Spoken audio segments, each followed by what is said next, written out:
When we built Devotion in general, we didn't want it to be a place that felt sterile. We wanted there to be a spiritual current behind what we were doing. And Circle of Honor is a way to remind people one day a week at least that we're not only part of a community here, but that we're a part of a greater circle of honor of people who are practicing martial arts around the world and who are continuing a time-honored tradition of warriorship.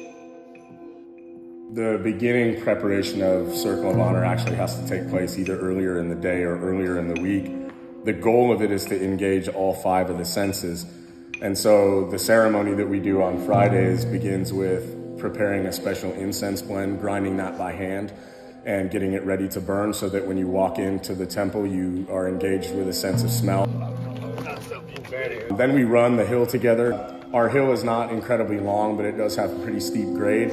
That's just to kind of engage people in that shared hardship and to foster that feeling of togetherness. The place is beautiful, you know, it's cleaned up, especially before we do Circle of Honor. The gym's always extra clean. Gis are folded in a specific way. We line up in a specific way in order to go onto the mat. We take a second to drink the tea, which again is made from things that are blended from the place that we train. There's a great quote by Morihei Ueshiba, the founder of Aikido, who said, "Man stands between heaven and earth. Wherever you're standing, that's the place to train."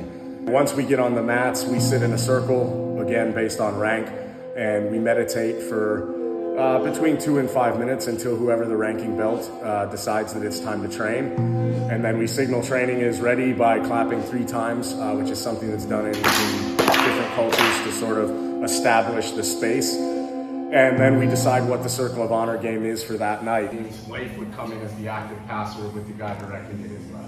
And the goal of the game is always to last all the way through the circle, and whoever's the first to do that wins the game, and then we go into our normal positional training or rolling for the night. We're not trying to artifice some phony mystical experience. What we're looking to do is create something that's not theoretical and that serves the individual in moments of pressure and strain, and also connects the individual with the community that we're building here in a very specific, very respectful, and very honorable way. That's why it's called Circle of Honor.